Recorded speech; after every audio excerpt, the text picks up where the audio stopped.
Kamusta na naman po? Ito po si Coach Gus Hoya, mas kilalang Super Lolo. Isa pang host sa Bayanihan Broadcast Media. E nandito po tayo kasama ang Tai Chi dito sa Drugstores Association of the Philippines, Bulacan Chapter or TSAP. Mamaya po mag-i-interview tayo ng mga may-ari, mga managers, mga miyembro po nila, mga managers ng mga butika dito po sa Bulacan para malaman natin ang mga challenges nila, mga problema, mga success stories, at mga tips. We will all learn a lot from this. So, I'll see you later. Good afternoon. Nandito pa rin tayo sa DSAP Convention, Bulacan Chapter, DSAP Drugstores Association of the Philippines. And right now, we have a very, very special guest. Special, not because he is an officer of DSAP only, not because he's a very, very successful businessman, but because he has been my friend. I have known him for more than 10 years. Yeah. I'd like to welcome Mr. Jody Hizon. Thank you, by the way, for pina-unlock niyo ang interview ito, no? It's a Thank you for privilege. that. Since we're in the pharmacy thing, can you tell me about how you started in the pharmacy business? Actually, I'm Jody Hison and actually ako late bloomer ako sa pharmacy business kasi mas parang naging engage ako sa nag-work ako before, nag-employee. Ang talagang exposure ko is sa hospital, no, sa UST. Santo Tomas University Hospital. Ang dami kong from that experience, syempre nag-enjoy naman ako kahit yung mga graveyard shift na yan, naranasan ko yan. And then parang, di ba, after that experience, so na-engage ako sa mga, sabihin na natin na selling, ganyan. And doon ako natuto, actually. Doon ako natuto, tapos sabi, pera pala, nasa wholesale talaga ng mga produkto. Wholesale? With the help of my cousin, kasi he's a doctor by profession din, and sabi niya, Jody, putak tayo ng pharmacy, ganyan. Ang una, diagnostic lang siya. Nagtetest lang ng mga, ubo, FP, blood chem, ganyan. Tapos nilagyan niya ng pharmacy. Nag-clinic siya. Tapos sa amin ng mga gamot. Ayun, na kami. Basta mag-enjoy ako. Kaya parang captured market na agad. What challenges have you met? Basically, ang mga challenges lang naman, kasi nga sabi ko, may mga pasyente na kami. So, parang doon nang galing. Yung tao parang word of mouth from the patients, and then nakilala na kami. So, ang bilis lang nung turnover naman. Ang mga challenge lang naman sa tao. Total, nabanggit mo kanina yung DSAP. Kaya nga ako kasi tatanong mo na. Yes, Kaya ako biglang naging member ng Drugstore Association of the Philippines. Mas lalo kong syempre, ka-engage ko yung mga officer na dito. Member lang naman din ako dati. Lang ako sa Gili. And maganda yan, yung mga best practices na kita. Yun ang member. Compliance na sila sa FDA. At nakikilala mo yung FDA officers. Kasi sa iba iniiwasan. Yun nga. Iniiwasan yung FDA.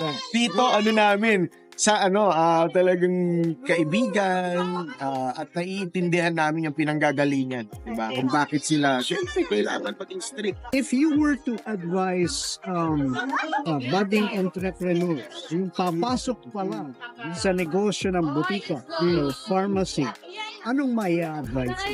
Ang advice ko lang sa mga nagsisimula,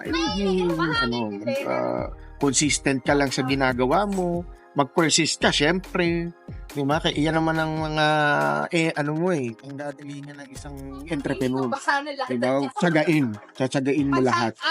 I think, pag ito yung ginawa mo negosyo, hindi ka naman mawawala. One thing, you're considered front lineup. Yeah, frontline. Ay, nako. People will line up sa Yeah, okay. Yun yung sinasabi ko nga eh. Doon ko na-realize na importante pala. Oo naman, social response. But it was enhanced ng pandemic. Lalo. Parang realization. Kaya ano lang, dire-diretso na. Anyway, Building PC. Pasensya. pasensya. Saka PC din. Kasi siyempre, hindi mo kasi sinabing kailangan marami kang pondo, no? Yung ano, kailangan, kayanin mo lahat. Yun. Okay. Especially pag marami kang employees. Yeah, oo. Huwag mainitin ang kilos. Anyway, ladies and gentlemen, mga viewers natin, huwag niyong kakalimutan, i-link po natin ang Twin Doctors. Yeah. And Twin Care, hospital na tayo. Okay? Nagpapasalamat ulit tayo, Sir Jody. Thank Sir you. Jody Rizon. Salamat, It was salamat, nice to salamat. see you.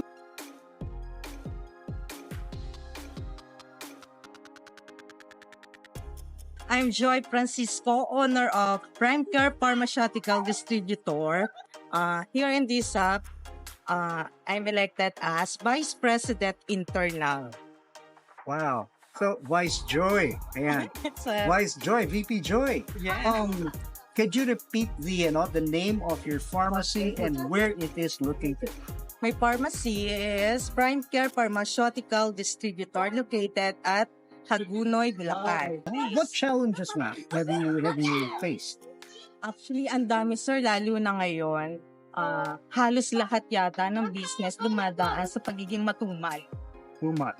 Unlike before kasi, ang ganda ng sales, lalo na mag-pandemic dahil alam natin na ang drugstore lang ang nag-ooperate nung time na yon. Kaya ang ganda ng sales niya. But after the pandemic, mas lalong tumumat. Siguro dahil sa sobrang dami na rin na nagtatayo ng drugstore, nag-ooperate. Marami na rin competitor. If you were to advise someone who is just about to open a business ng pharmacy, what would you advise them? First, siguro, mas magiging okay kung ang magtatayo ng butika ay isang pharmacy. Of course.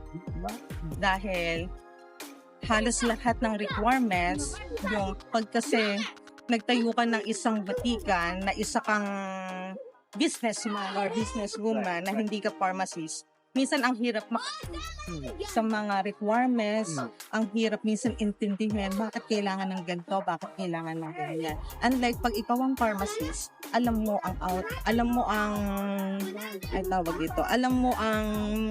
kailangan, mga requirements na kailangan i-comply at kung bakit.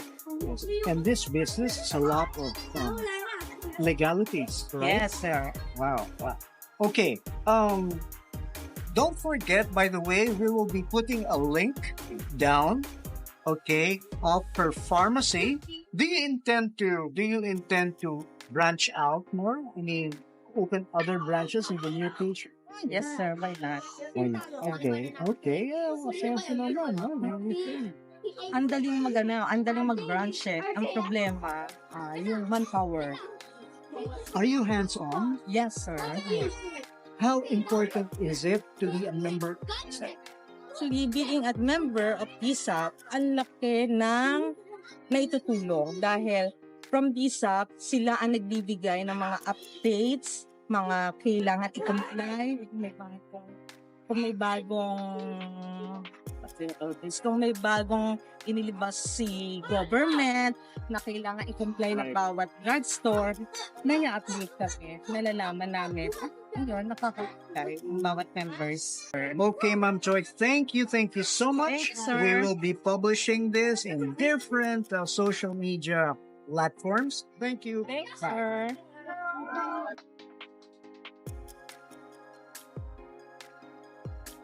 We're going to interview someone again, okay, from the DSAP, the Drugstores Association of the Philippines. And siya po si Ma'am Kat. Hello, I'm Catherine Limuco po from Ilang-ilang Giginto, Bulacan, and yung pharmacy po namin is Easy Cares Pharmacy located po sa MacArthur Highway, Ilang-ilang Giginto, Bulacan.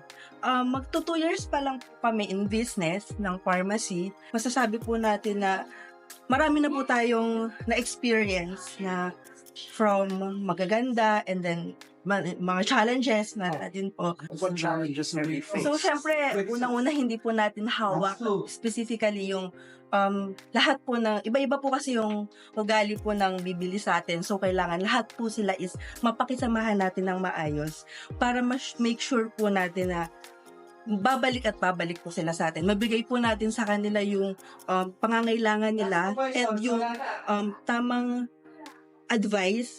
As a pharmacist po, kailangan po pagbigay po namin sa bawat customer kung ano po yung dapat po na appropriate na gamot para po sa kanila. Okay. How did you get into this business? Nag-work po ako as assistant pharmacist nung hindi pa po ako licensed. And then nung naging licensed na po ako, bumalik po ulit ako sa community pharmacist. Hindi ko na po mapanggitin yung ako. And then, my friend na taga-DSAP din po, si Princess. Thank you Princess. Siya po yung friend ko na nag-push sa akin na minulat po niya yung mind ko na pumasok po into this kind of business. Na bukod po sa matutulungan kami, nakakatulong din po kami. For those na papasok pa lamang sa business, first, how important is it na dapat mag-member siya ng katulad ng itong prestigious organization, PISA? And second, anong kailangan nila para Yes po. Sa mga gusto pong pumasok sa ganitong kind po ng business, first, kasi hindi po natin lahat alam eh. So, sobrang importante po na magpa-member po tayo like dito po sa DSAP, ma-help po nila tayo ng sobra. Kasi gagabayan po nila tayo sa mga steps, tsaka kung ano po yung mga do's and don'ts na dapat po natin gawin sa butika para ma-prevent na din po natin yung kapag once na na-visit po tayo ng FDA or ng iba pang ahensya po, is lahat po ng mga hihingin sa atin is mabibigay po natin, ma-provide po natin. So, hindi po tayo magkakaroon ng problema. Maraming pong salamat, Ma'am Kat. Thank you so much.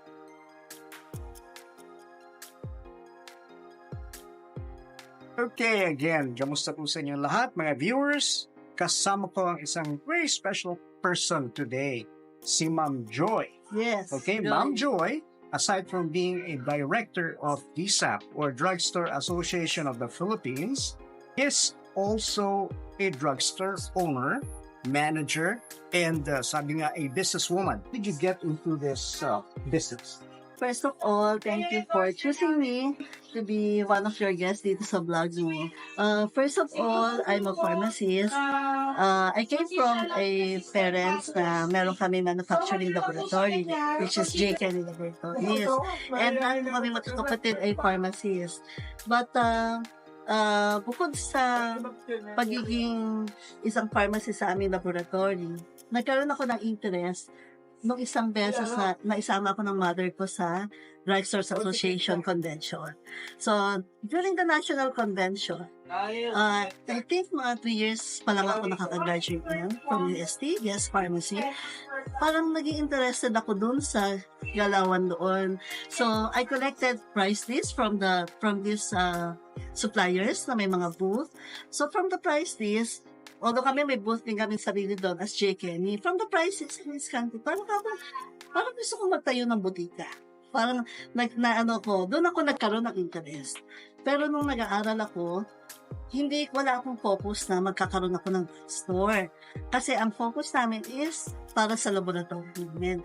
Pero during that convention, parang naging wake up call sa akin na ito pala yung interest. Bukod sa nasa sales talaga yung hilig ko, na makihalalamuha sa mga tao. So, why not build a drugstore under my own name So, doon ako start. Kami ng husband ko.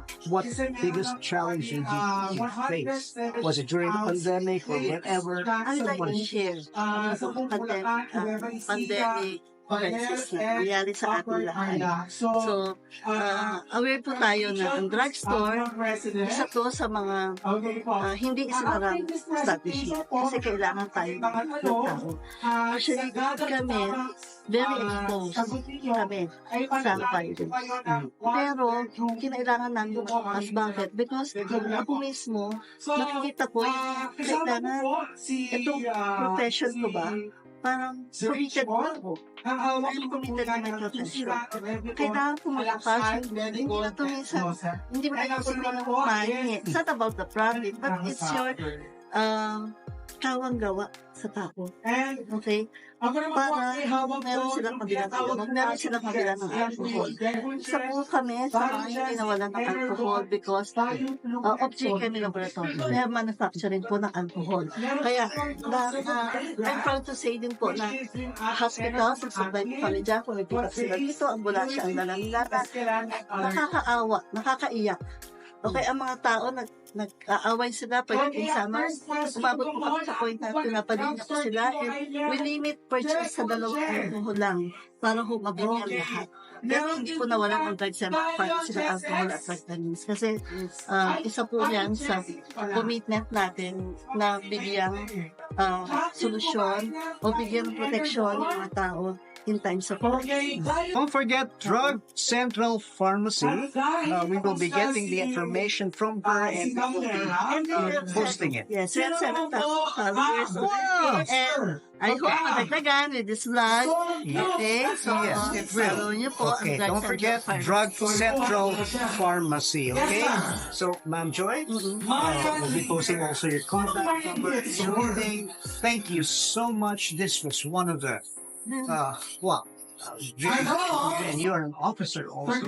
So we have a gift for you. Wow. Okay, Thank from you. Tai Chi. Thank you And so of course, you know, much. Tai Chi. Tai Is Chi yours. is one of the products po na kinikerry namin Okay. sa drugstore and I must say na this is one of the